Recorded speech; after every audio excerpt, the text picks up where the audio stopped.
for joining us this afternoon for our third in this series, Lunch and Lunch series, focused on the past, present, and future of FCRR. And we could not do this if we didn't have a session with our second director, Dr. Barbara Foorman, who has agreed to join us today and have a discussion about beginning reading instruction. I want to tell you a little bit about Barbara for those of you who maybe don't know Dr. Foorman very well. She was the Craft Professor of Education here at FSU, as well as the Director of the Regional Educational Laboratory Southeast here at FSU for 2 cycles. That's 10 years of working with the Regional Education Lab and brought that center or that entity here to FSU. Barbara is very well known in the world of reading and early language and literacy for young children, and in fact was the commissioner of the National Center for Educational Research at IES in 2005. She has over 150 publications and growing showcasing her work, and she was also the co-editor of the Journal of Research on Educational Effectiveness and co-founder and on the board for the Society for Research on Educational Effectiveness. She's been on national consensus panels in reading, chaired the IES practice guide for foundational reading skills and support of reading for understanding in kindergarten through 3rd grade, and has extensive experience conducting large-scale multi-site projects and federal grants and contracts. Barbara was essential to really what was an important transition point for FCRR as we moved beyond the reading first years and beyond our initial charge as a center into who we were gonna be when we grew up and how we were gonna continue, as Dr. Torgerson talked about last night, how we were gonna continue our mission in ensuring that we were continuing to do rigorous research that informed the field, but that we were also translating that research in a way where people can actually uptake and use it to do things for children and families that they were serving in schools and communities. And Barbara really set the direction and stage for how it was we were going to continue to do that work here at FCRR. So it is we are really grateful that she's able to come back and join us to celebrate today. But also I have to say we're really grateful that we continue to learn with you and alongside you, because like everybody else who says they're going to retire, nobody retires. And Barbara's still out there fighting the good fight on behalf of children and on behalf of teachers and schools and communities. And we just want to continue to watch you do it and get right behind you to do it. So without further ado, let me bring up Barbara Foorman to host today's talk. Thank you, Nicole, for those kind words. And it's so great to be here and celebrate FCRR's 20 years of fantastic work and see everybody again. And I'm delighted to be able to introduce our speakers, one of whom is here in person, and the other will be virtual. And she is virtual because she just retired as director of the PK Young Developmental Lab School, and she's in the Florida retirement system, and we couldn't even reimburse her gas from University of Florida up here. So we pre-recorded her talk. But Dr. Young-Suk is here in person. And I am so excited because I learned last night, I'd forgotten that when I hired you here in 2007, you were taken away, stolen away by UC Irvine in 2016. And so you're almost 10 years at FCRR, or half of FCRR's lifetime. So that's pretty impressive. Glad you flew from California here, and hope you don't fall asleep in the talk with the time change. So Dr. Young-Suk Grace Kim is a professor and senior associate dean in the School of Education, University of California, Irvine. She received her ED at Harvard University in Human Development and Psychology, with a concentration on language and literacy, and a minor concentration on quantitative policy analysis in education. She was a former classroom teacher in San Francisco. Her primary research areas include development of language, cognition, and literacy skills and instruction across languages and writing systems, including dyslexia and dysgraphia. her work includes all these areas which graduate students are studying: reading comprehension, reading fluency, listening comprehension, academic language, higher order cognitive skills, written composition for English-speaking children, dual language learners, English learners, and children learning to read in other languages. For example, Korean, Spanish, Chinese. Her research has been supported by the Institute of Education Sciences in the U.S. Department of Ed, the National Institute of Child Health and Human Development, and the National Science Foundation. She serves as editor-in-chief for the journal Scientific Studies of Reading. I'm happy to welcome Young-Suk.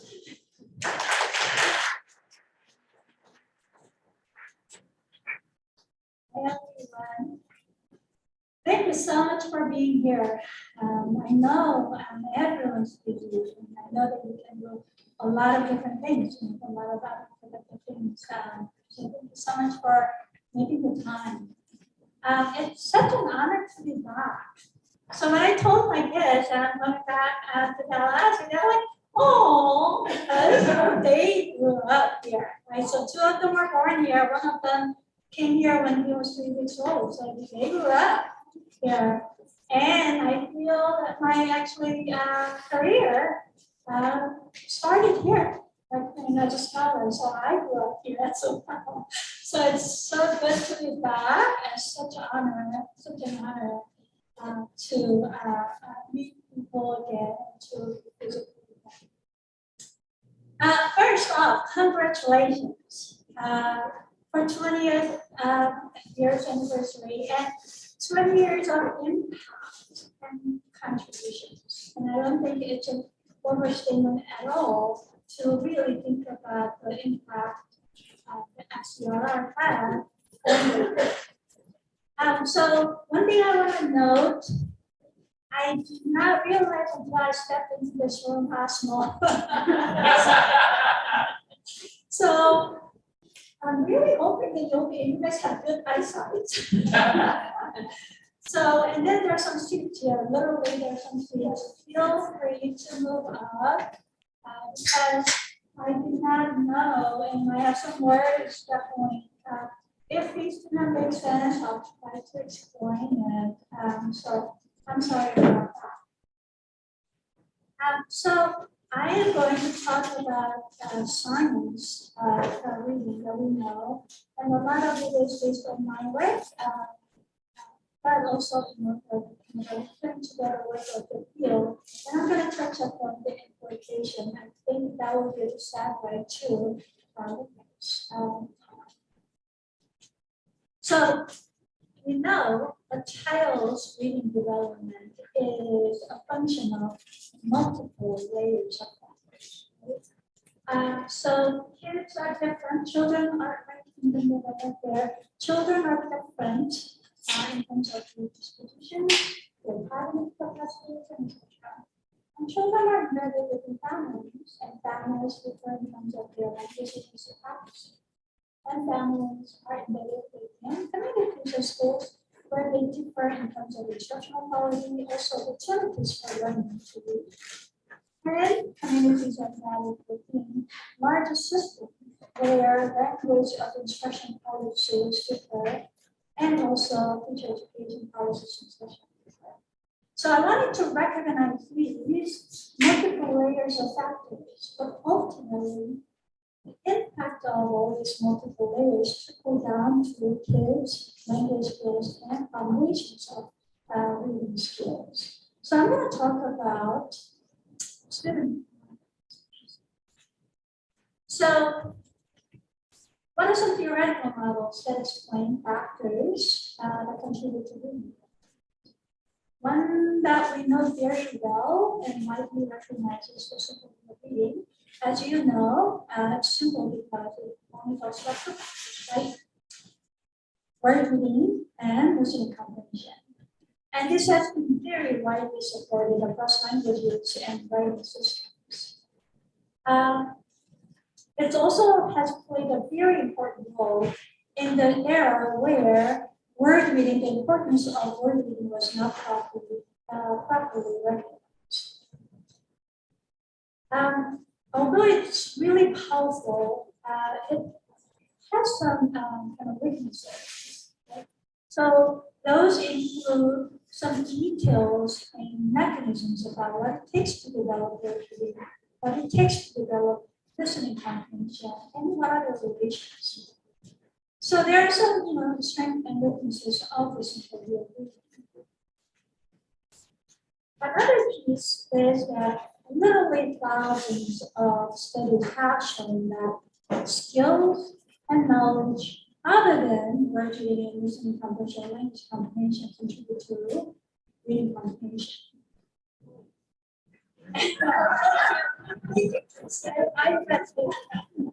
So That martini glass is full. definitely full and overflowing, right? So there's several questions related to that. First question is, how do we account for all these skills and knowledge beyond word reading and language comprehension?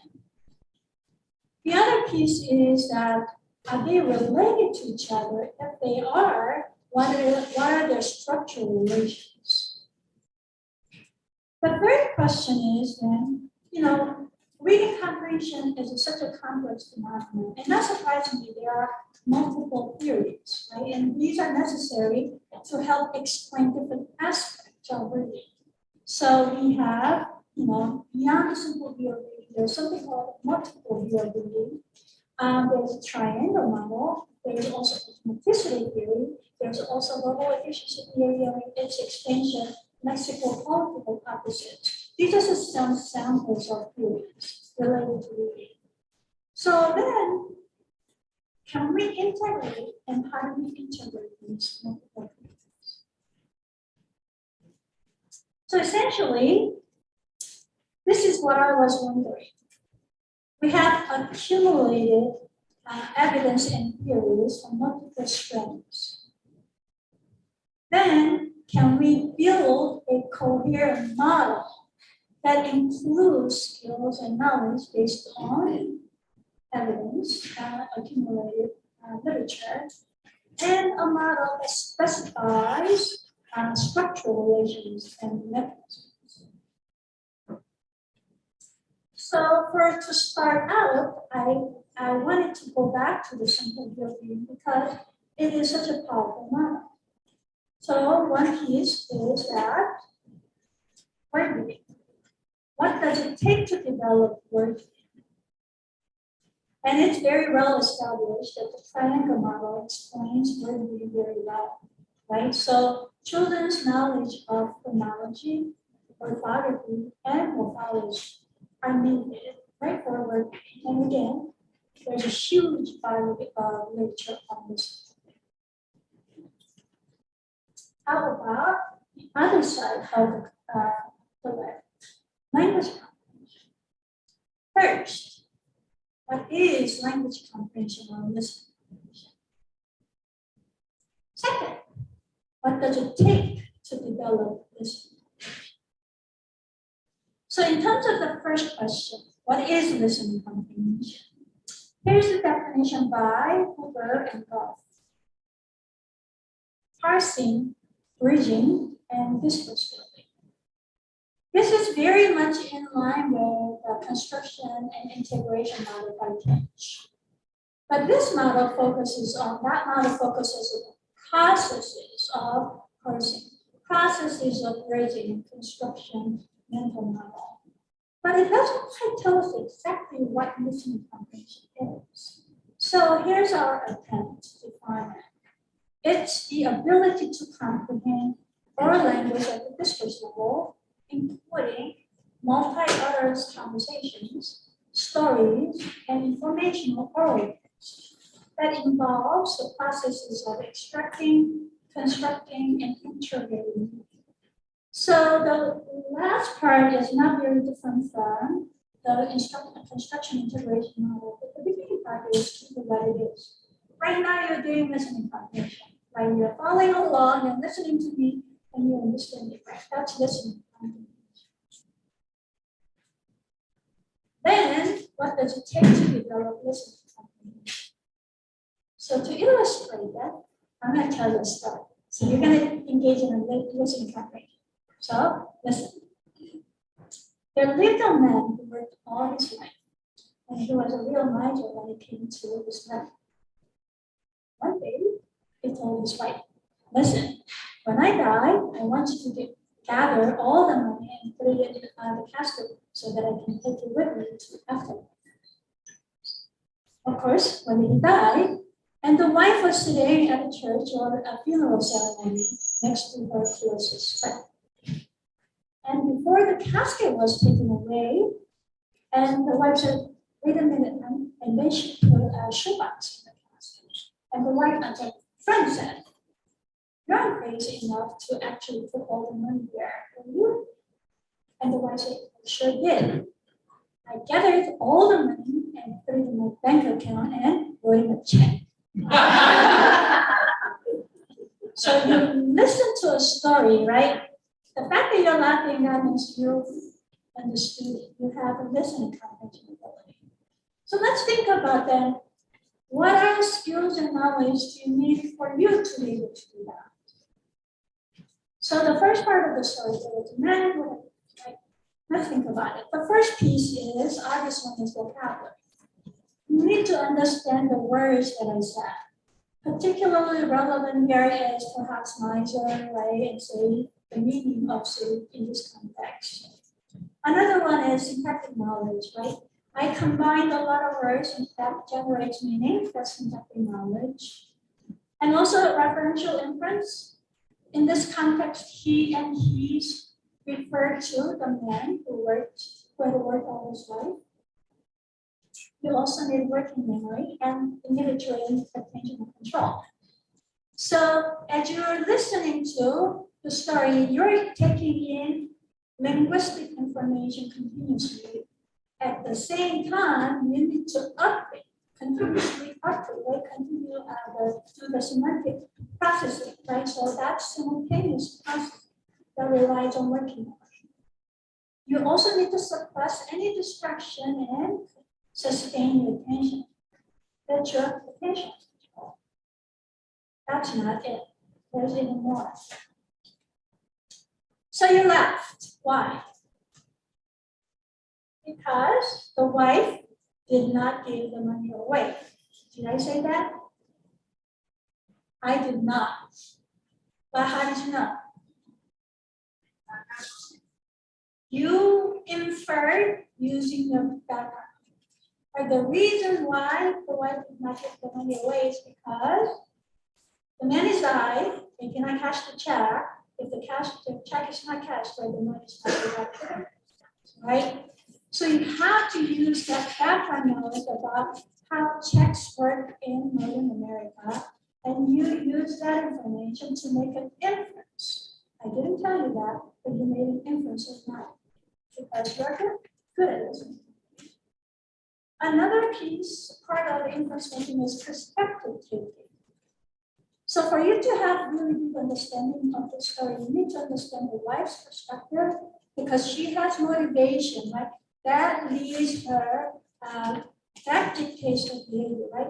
The husband has motivation, he has his perspective, and the storyteller has motivation and perspective, right? So perspective, understanding multiple perspectives are important for listening comprehension.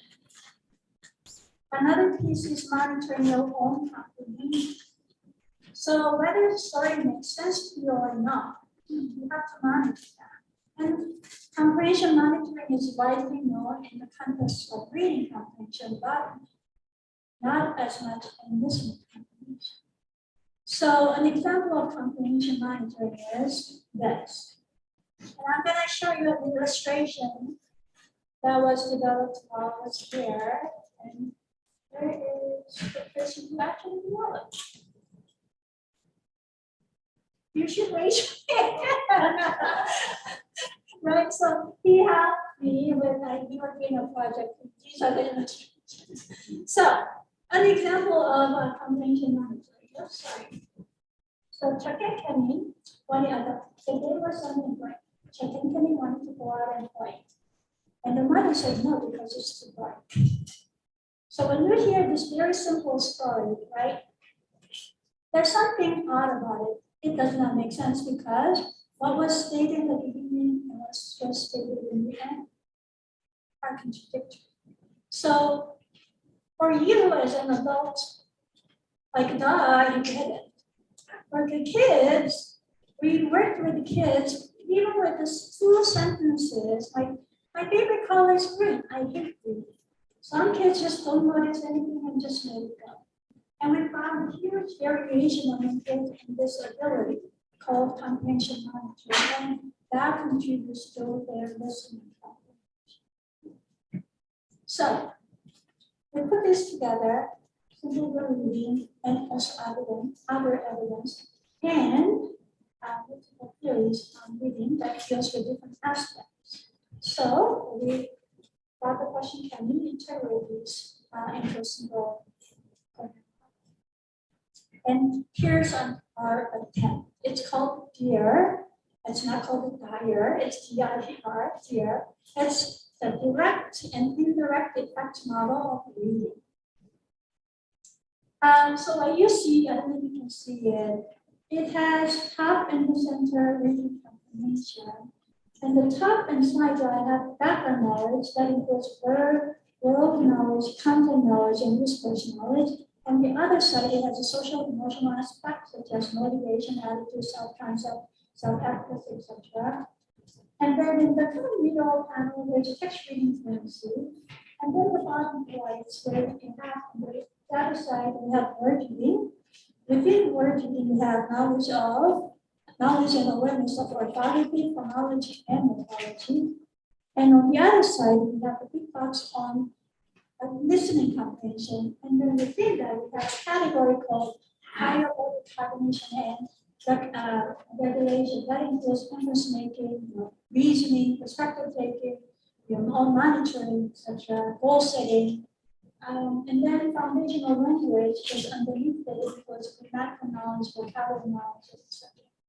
And then all the way in the bottom, it includes domain general cognition of executive function. That includes working memory, shifting, inventory. So I use the 2 terms, executive function and domain general cognition, because executive function, the term is used differently than memory. And then in the center, it says hierarchical, interactive, and dynamic cognitions. I'm going to go over that. This is the same thing, it just presented slightly differently. I shared this version when I work with educators and community of practice, because I think this shows the hierarchical relations and the nature relations a little bit more intuitively. So you see reading comprehension at the top, 2 pillars are word reading and listening comprehension, and between is text reading fluency, you see emerging literacy skills, and then higher cognitions in the foundation, and the general cognition. So in case you wonder, automaticity theory is used in text reading fluency. It actually applies to not only text level reading, but also word reading level, like word reading fluency, and also other pieces like even some lexical processing, like how thoughts can be named, language and sounds, etc. Simple yield is incorporated here, word reading and listening comprehension there. Triangle model, orthography, phonology, and morphology is there.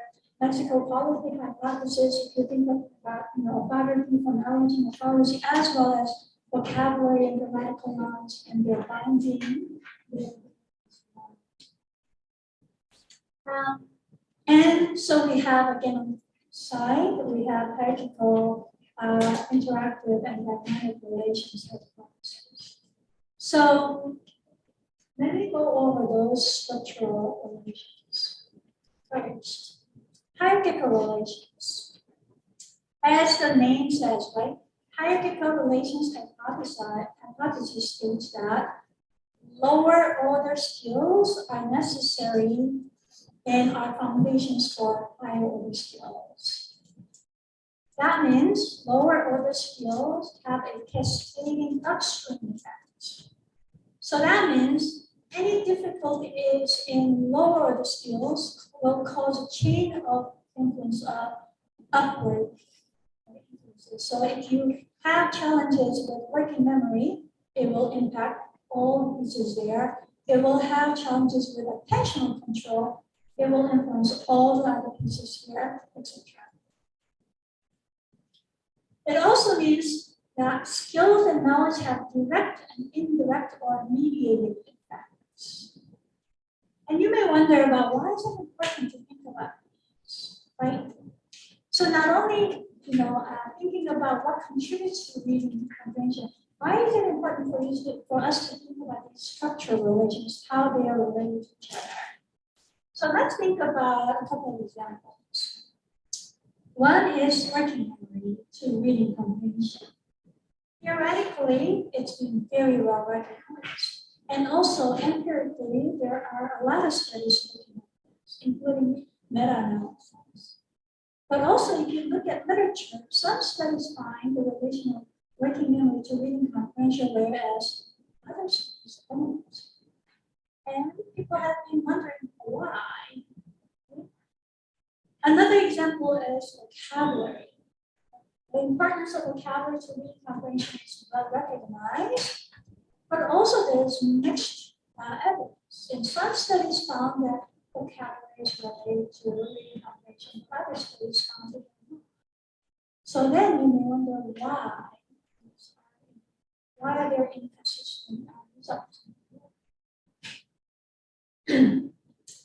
According to the hierarchical relations hypothesis, it's because the way working memory influences reading comprehension is not direct. It's actually through all these pieces, right? It influences orthographic awareness, phonological awareness, all those processes there, and then it influences vocabulary knowledge, syntactic knowledge, all those other pieces there, and then it goes all the way up, right? So to examine it, let me show you one study, not about a lot of details, but just an example. In this study, we included those highlighted pieces. So we included working memory.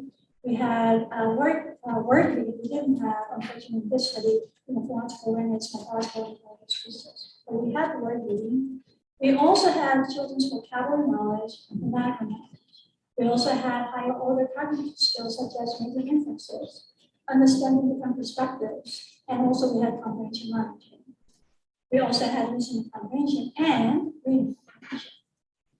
So, according to this hierarchical relations hypothesis, right, the one on the right side is really directly mapping that idea onto a structural equation model.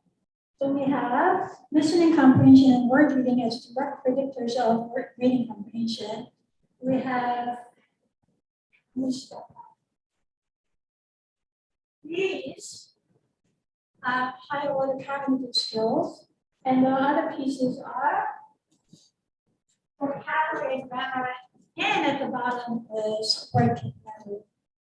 So this model was fit in addition to other alternative models where direct paths from working memory to reading comprehension was allowed over and above all the other pieces. We also had another model where working vocabulary and grammatical knowledge were directly related to reading comprehension over and above all the other pieces. So when we had that, the final model was this. So what we found was listening comprehension and word reading predicted reading comprehension directly. The other pieces were all indirectly related to reading comprehension. So again, that means vocabulary is related to reading comprehension through listening comprehension and word reading. Same is true for working memory, and working memory was related to reading comprehension through word reading and listening comprehension. And this model explains essentially all the various in reading comprehension. So, going back to the inconsistent result, in the field of bio, some studies found direct relation of working memory to reading comprehension, whereas others didn't. Same thing with the reading vocabulary, right? Some studies found direct relation to reading comprehension with other students is because depending on what else is accounted for in the statistical model. If their studies included higher order skills, the higher order skills accounted for the effect of working memory vocabulary, and therefore those do not have direct or indirect relations. If they were not included, then they have relation to reading comprehension. So that's hierarchical relations. Another example of hierarchical relation is morphology. For morphological awareness, I don't know if you can see it's right here. So morphological awareness, if you can see, is related to reading comprehension, but not directly, but through word reading and listening comprehension. Because I'm going to step over there because I know people online cannot really listen very carefully. So morphological awareness is here, right? It influences word reading and therefore influences reading comprehension. But also morphological awareness is related to vocabulary, which is also related to listening comprehension too, reading comprehension, right? So then what does the literature say? We found the path of morphology to reading comprehension through word reading. Another study by Keeper found the relation of morphology to text reading fluency and text reading fluency predicting reading comprehension. Morphology is also related to vocabulary which predicts listening comprehension, which in turn predicts reading comprehension, and also vocabulary predicts reading comprehension in the absence of listening comprehension. I'm not gonna talk about detail, but okay, 5 minutes. There's a piece about Barbara raised a question about in the book chapter that I shared. I talked about the fact that domain general cognitions, that part, and the morphology really explains the relation between word reading and listening comprehension. So in the literature, if you look at the literature of single year reading, word reading and listening comprehension are moderately related, very consistent across studies. And according to this, it should be explained by domain general cognition and morphology, and that's exactly what we found. And I don't have time to go over details, but if you have any questions, I'll be happy to answer that. So, summarize. Hierarchical relations shows interrelations and pathways, and explains some of the confusions that we had. The second hypothesis is interactive relations hypothesis. Right? That means the skills and knowledge included here are developed interactively and bidirectionally, mediated by learning experiences. So the arrows here are unidirectional, but if you think about development, they should be all bidirectional. Have to be, but I just not present it because everything becomes The third one is called the dynamic relations hypothesis. This means that the nature of the relations are not static but changes as a function of several factors. And one factor is reading development. So in the beginning phase, word reading has a really large constraining role on reading comprehension, so that it really determines your reading comprehension. But at a later phase, as people develop word reading skill, listening comprehension and associated skills such as vocabulary and higher cognition should play greater roles in reading comprehension. Another piece, a factor that for the dynamic relations is activity and measurement of the construct. So when we read for leisure versus when we read for learning, the extent to which we draw on skills are different. So when we read for learning, I'm going to really monitor my reading compared to when I read for leisure, right? When I'm reading, I'm going to really pay attention to whether I understand it from multiple perspectives or not. Also, comprehension tasks differ in the extent to which they tap into different skills. So studies have shown that closed tasks and retail tasks tap into more shallow comprehension and decoding compared to very carefully developed multiple choice and open-ended questions that include inferential and evaluation questions. And text features also contribute a factor that contributes to differential relations. When texts differ, some texts include a lot of multisyllabic, multimorphic words. They would have a greater tapping into morphological awareness. In terms of text, they also differ in terms of the demands of vocabulary. Some texts have really advanced vocabulary than other texts. Some texts include require narrative texts require a lot of demand on understanding perspectives compared to information text. It is also an important factor for orthographic depth, right? So if you're learning to read in orthographically shallow languages, your knowledge of morphology will not make a great contribution to word reading, right, compared to when you learn to read in English. So let me quickly move on to implications. I think, a couple of minutes. So implications for teaching and assessment, they're very similar, so I'm going to just talk about them together. This is not new to you. Start early in terms of assessments and teaching because precursors of reading, right, are all developing way before formal instruction. So emergent skills, vocabulary knowledge, understanding, making inferences, all these things occur. So assess those pieces and teach them early on. And this is very much in line with the prevention models of reading difficulties. And it also is a line that addresses the question of dyslexia paradox, where, if intervention is most effective in primary grades, but identification was not effective in later grade. In terms of what to assess and what to teach, all these pieces need to be taught and learned to develop listening, reading comprehension. So multi-component approach is necessary. For pre-readers and very novice readers, those circles are primary targets for assessments like screening and also for teaching. As kids develop a little bit more, of course, the other pieces, such as text reinforcing reading comprehension should be targeted. And the last slide.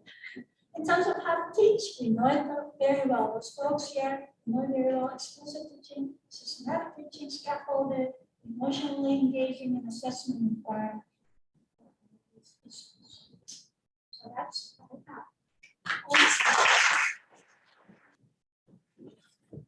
Hold your questions. We'll go on and have our next presentation, which has been pre-recorded.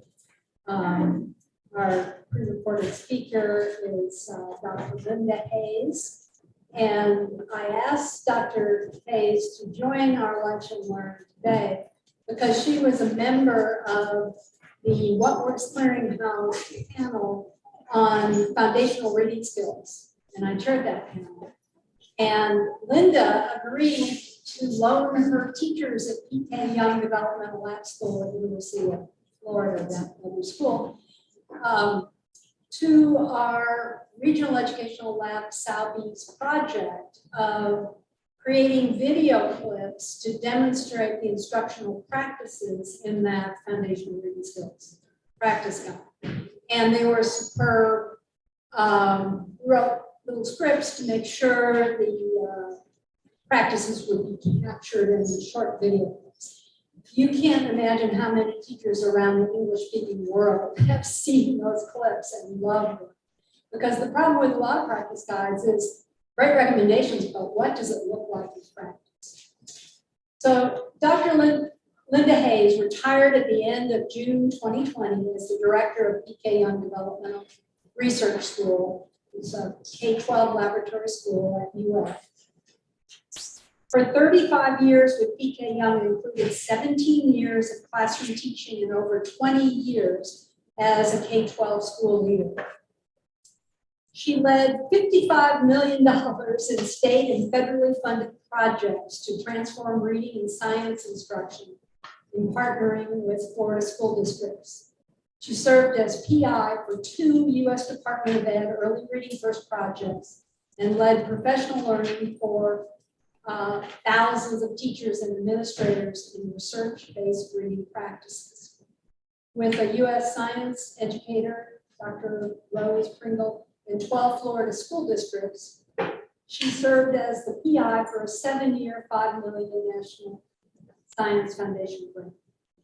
Of her many professional roles and experiences as an educator, Dr. Hayes is most proud of her work in early literacy, always extending her own learning, leading the learning of other teachers and school leaders, and partnering with researchers in the UF College of Education to develop instructional skills as well as school systems and policies that support every child in learning to read by the end of 3rd grade. And now we'll see her pre-recorded talk. Good afternoon. I'm excited today to share with you how one student over the past 20 years put the science of reading as introduced by Young into practice. As mentioned by Barbara in the introduction, I retired after teaching and leading at PK Young in June for 35 years, with 40 years as an educator. I am a proud triple educator, focusing much of my career on studying and transforming beginning reading instruction. I began my career at PK Young teaching kindergarten after teaching preschool, kindergarten, and multi-grade primary class in other public and private schools. My early years at PK Young coincided with the growing and influential whole language movement. I was the local leader of a multi-school, multi-district, teacher-organized, teacher-led professional learning group. We were for the first time experiencing an authentic and impactful professional learning community, organizing ourselves in book study groups, sharing our practices, analyzing student work, and sponsoring a local professional conference with teachers as workshop leaders and nationally known keynote speakers. This sounds more common today, but in the 1980s, this was transformative. It changed my life. We empowered ourselves as professional teachers to study and learn from our teaching practice. We were seeking to understand what motivated and engaged our students and impacted their reading and writing achievement. What we were lacking at the time, however, was the knowledge of the science of reading, and I can tell you it was scratching all around us, begging to be asked about. As I was teaching 1st grade, along came a fellow educator, Polly Lamb, studying special education and collecting her dissertation data with my 1st grade students. Boy, was I intrigued and curious. Maybe she had the answers I needed. After all, some of my students were in fact struggling to learn how to read. I could spend hours on the side in my school trying to understand the length of her. Otherwise, you're just not curious, right? So you can do it, just take your chair. Let's make a. You can pretend like we're hearing.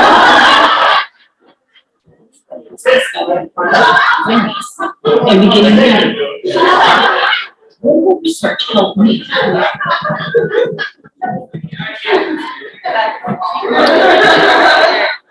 I think we're good. Yeah, I think I could hear. Yeah. We're good. Impactful professional learning.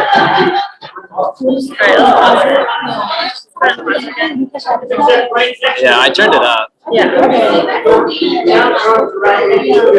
But yeah, she was saying go back to the beginning of the video.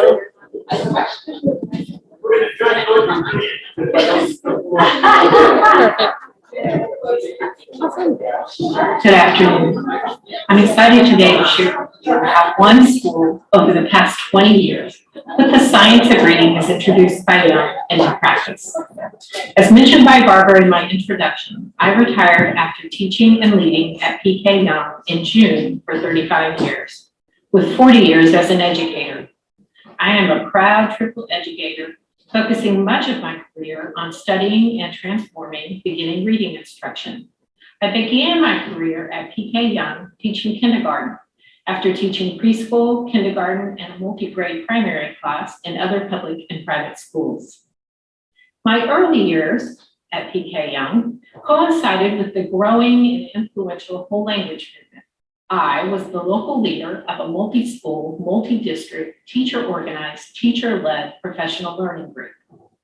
We were for the first time experiencing an authentic and impactful professional learning community, organizing ourselves in book study groups, sharing our practices, analyzing student work, and sponsoring a local professional conference with teachers as workshop leaders and nationally known keynote speakers. This sounds more common today, but in the 1980s, this was transformative. It changed my life. We empowered ourselves as professional teachers to study and learn from our teaching practice. We were seeking to understand what motivated and engaged our students and impacted their reading and writing achievement. What we were lacking at the time, however, was the knowledge of the science of reading. And I can tell you, it was scratching all around us, begging to be asked about. As I was teaching first grade, along came a fellow educator, Polly Lane, studying special education and collecting her dissertation data with my first grade students. Boy, was I intrigued and curious. Maybe she had the answers I needed. After all, some of my students were in fact struggling to learn how to read. I would spend hours on the sidewalk in front of my school with Polly, trying to understand the link of her focus, which was the study of phonological awareness and beginning reading. Would her research help me be a better reading teacher? Over time, many lengthy discussions, spending a lot of time reading newly published research on beginning reading and participating in a specialized tutor training, I learned firsthand about the science of reading and how to apply it to help my beginning readers. As one of Florida's university lab schools, our mission is to design, test, and share promising practices in K-12 education through serving an intentionally diverse and representative student population, selected by lottery to represent Florida's public school population. Today, PK Young serves approximately 40% economically disadvantaged students and includes approximately 25% African American and Black students, 25% Hispanic and Latino families, and 7% to 10% students of mixed races. We have been focused for many years at PK Young on designing an instructional system that successfully serves this diverse academic, racial, ethnic, and economic population in an inclusive, mastery-based education system.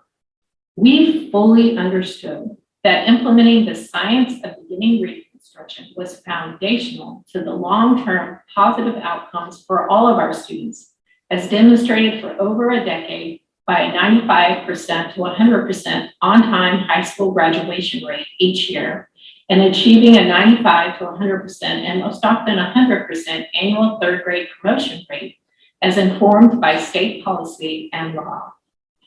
So what does implementing the science of reading look like at PK Young?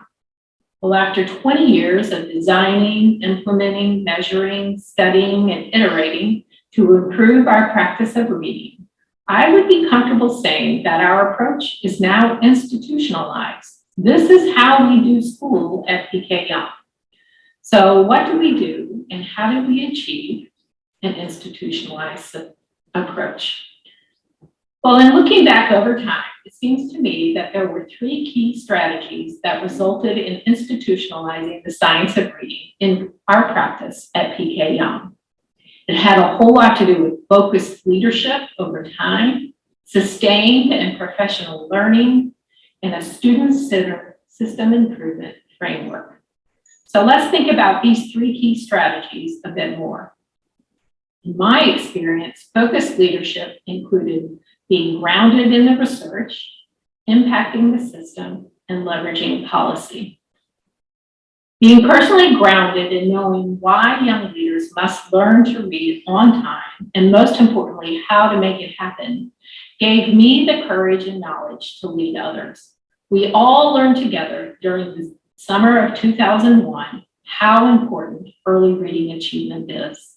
Connie Jewell's longitudinal study was new to us at the time, and it certainly got our attention and captured our imaginations.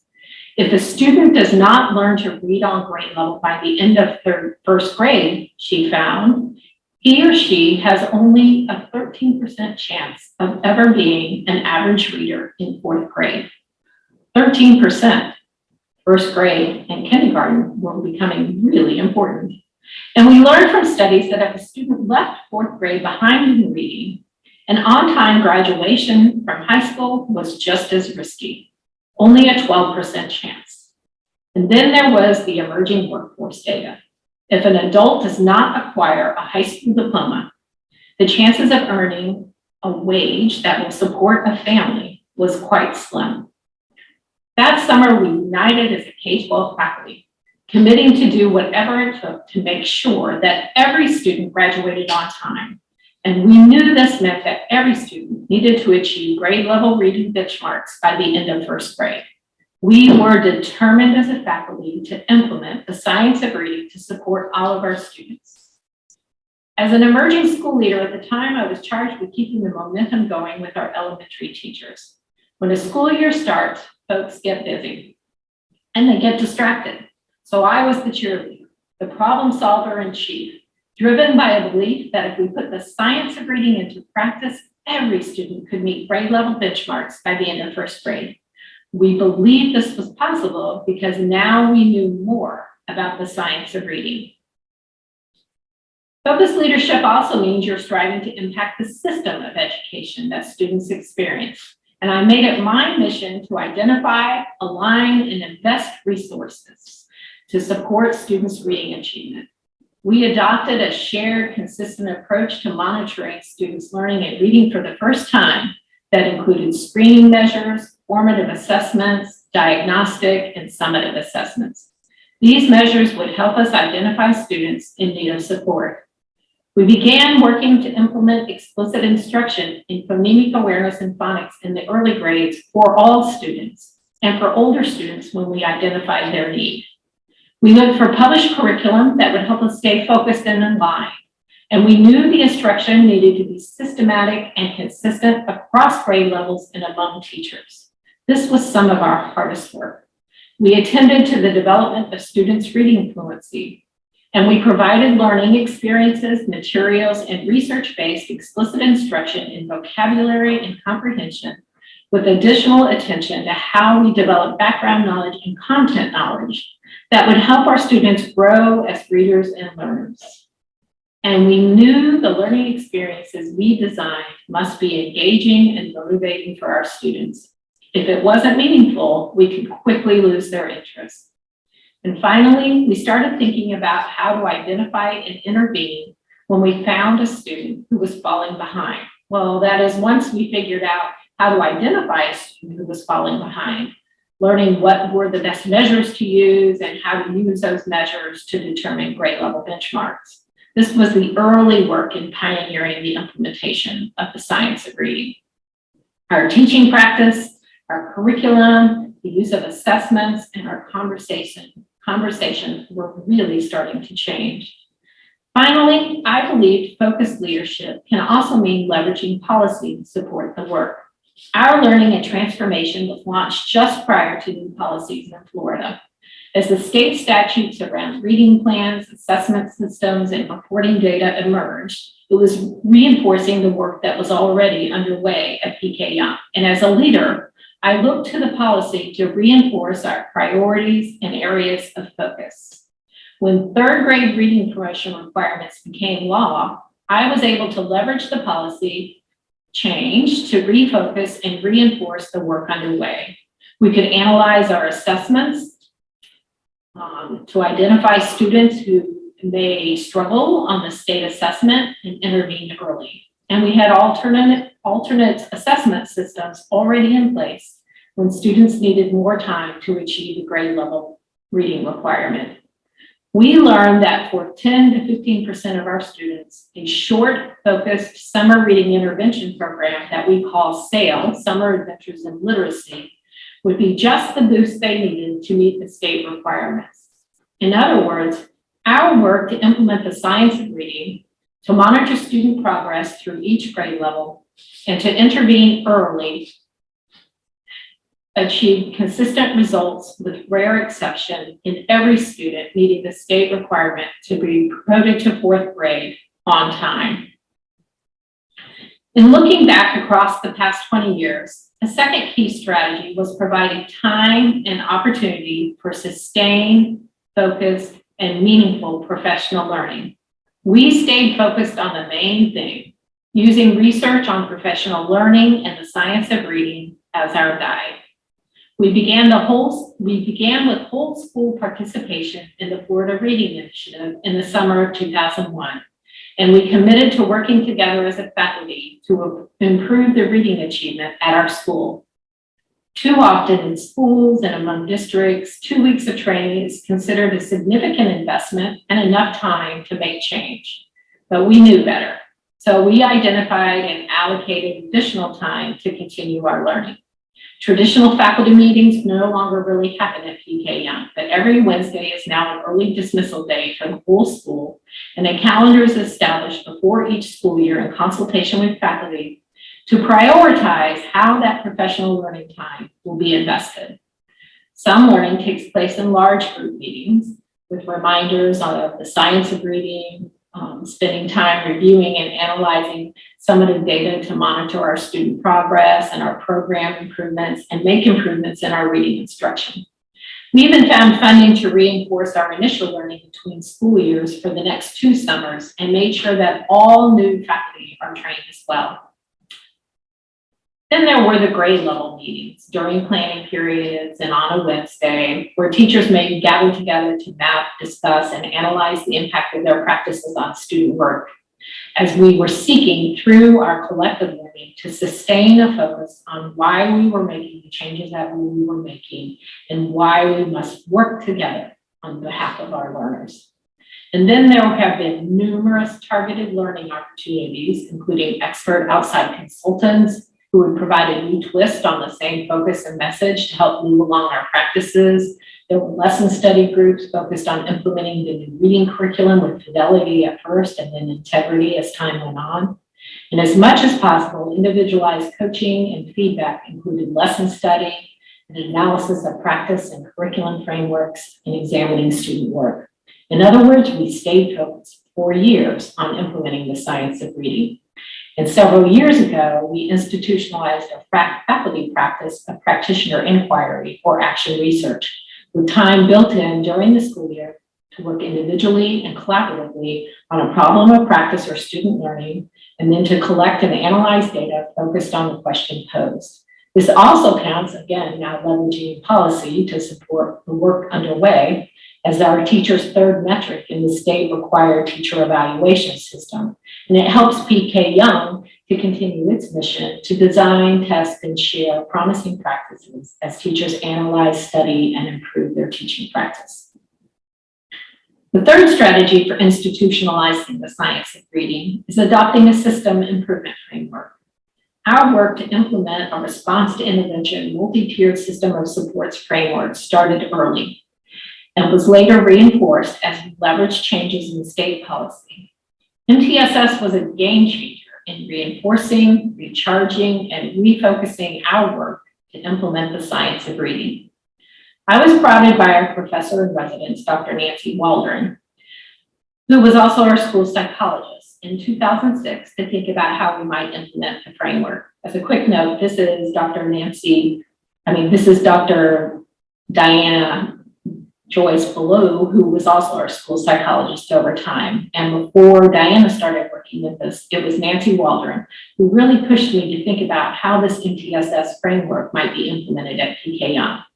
My first response to her was, we're already doing all these things. I had repeated conversations with her to outline how we were already implementing all of the things that were associated with MTSS. But over time and through continued conversation, training, reading, and analysis, I learned that this systems approach would take our efforts to implement and institutionalize the science of reading to the next level and would help us better meet our goals in helping our students achieve. RTI and MTSS required quarterly student, faculty, and school leader collaboration and analysis of students' reading achievement. We would all sit together around the table, looking at these common indicators and thinking about the impact of our practice on student learning. It required consistent implementation with integrity of a common shared research curriculum, research-based curriculum by all teachers. This was a change for us to move in this direction, to work together collectively rather than independently. We sought out a research-based, explicit, and systematic approach in curriculum with educative features, meaning the curriculum can also be used to teach teachers about the science of reading. And early on, as the new curriculums were implemented, we did focus on fidelity and how to implement the curriculum. And over time, we learned how to move toward integrity of implementation in a student-centered framework.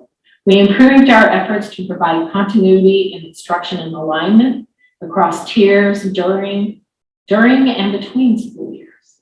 And we got better and more efficient at monitoring students' reading progress and knowing when and how to intervene.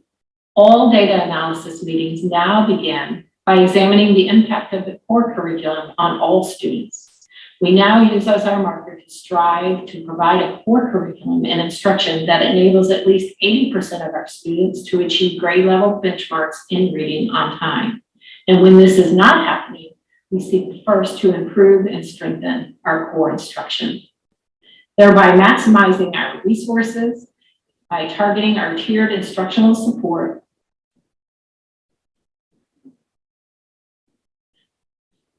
for 15 to 20% of our students. And these quarterly data meetings, called SST or Student Success Team meetings, ensures that we continue to stay focused on making sure every student learns to read on grade level by the end of third grade. Let me share with you a short clip explaining MTSS at PK Young as it was being implemented in the early years. It was produced by Edutopia when they featured PK Young as their first case study of a school that works. We may need a specific group just on predicting. And you don't have 5 kids who need predicting and you're 22. You have a whole bunch of them across the learning community. So it's really important that the tiers are connected. Your core instruction could be inferring. If they're receiving tier 1 with me and tier 2 with you and tier 3 with someone else, we all are really teaching inferring. We just may be teaching it with different materials. So that requires a lot of trust amongst teachers, and that also requires teachers to communicate. They meet every Wednesday in a learning community, and they definitely check in with each other about instruction. They have almost all of their packet already filled out, and then there's some groups of kids that don't have anything filled out. We have the same problems with when they come to us, they have to finish up the packet. So if we try to stick to what that core part is, and then we meet as a student success team. That team is made up of myself, the learning community leader, all of the core teachers, administrators, guidance counselors, speech and language pathologists. All of those stakeholders will sit around the table together, take a look at all the data, have deep conversations about the effectiveness of the core instruction, and also monitor the progress of the tier 2 groups and the tier 3, and then problem solve together to figure out the ways in which they might make adjustments. And then once they make those major adjustments, then they'll come back together once a month to make sure progress is being made At the time. And then reading, which was mini lesson 45% of the time, and then 83% of the time. And then you also had some really other good details. Maybe her goal sheet is almost like twice as long, so she has more space like on Monday. And right before you go into tier 2, let's say like what are the specific things you're going to do?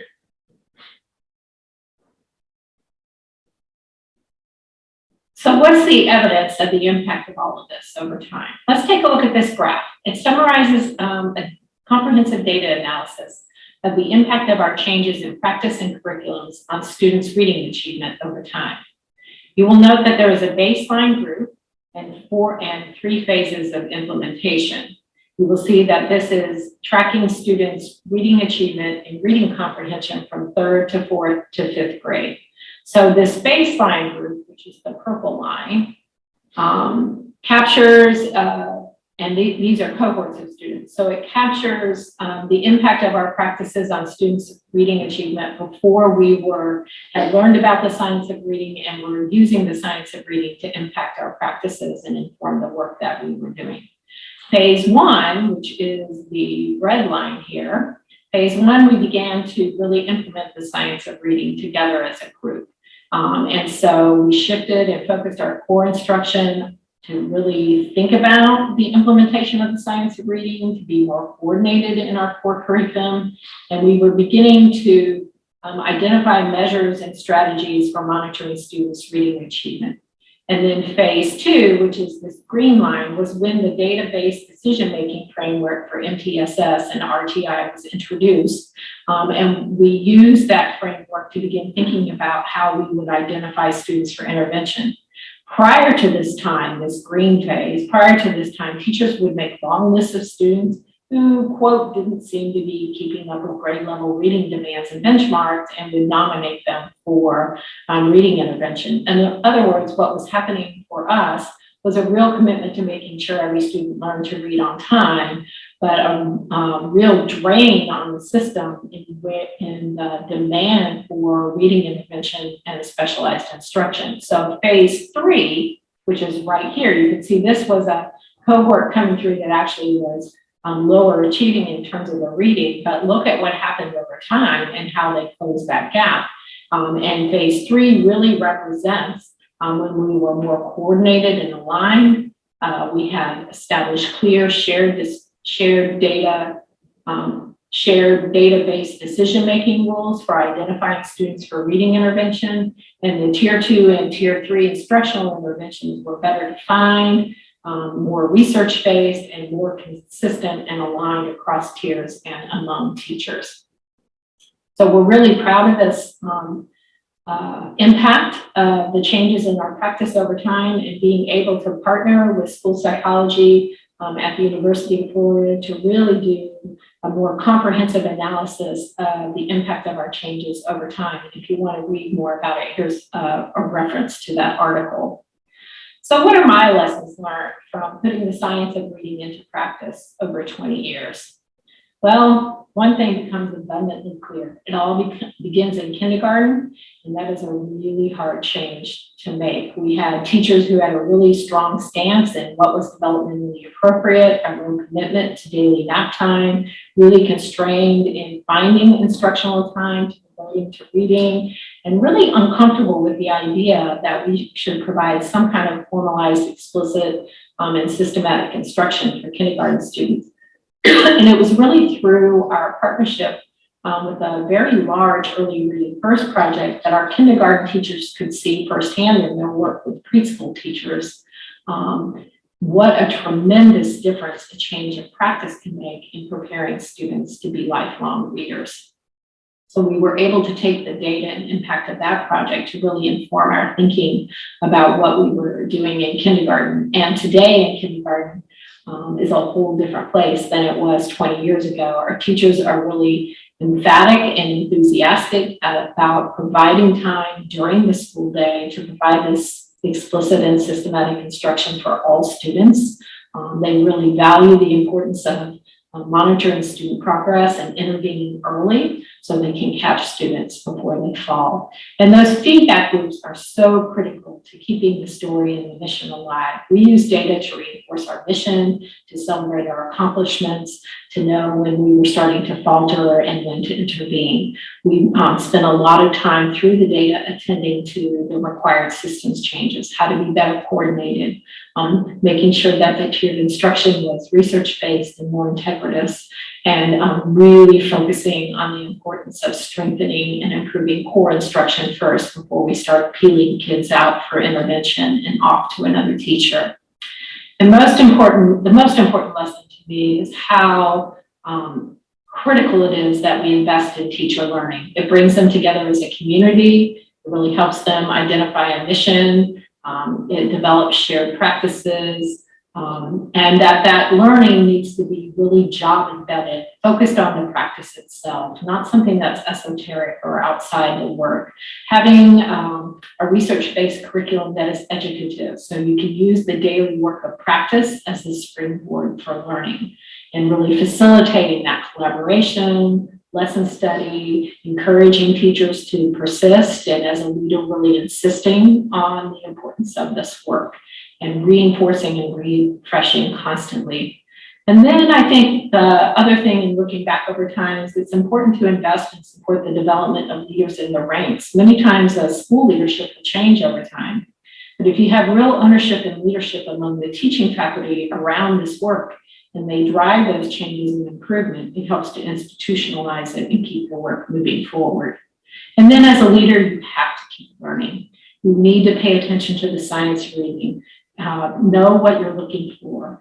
Think about what you're willing to purchase. Make sure that's a research-informed decision. Know what to ask about, particularly when something like a pandemic takes hold of your school. What do you need to monitor, and where do you need to quickly intervene, and what needs to happen to be responsive to the impact on student learning?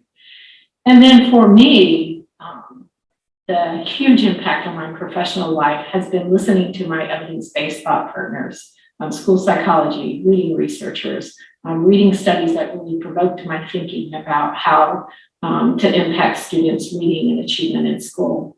And even from Young, I learned so much in reviewing her chapter prior to this presentation. So I'd like to lift up one sentence from her newly or soon to be published chapter, where she focuses on the following.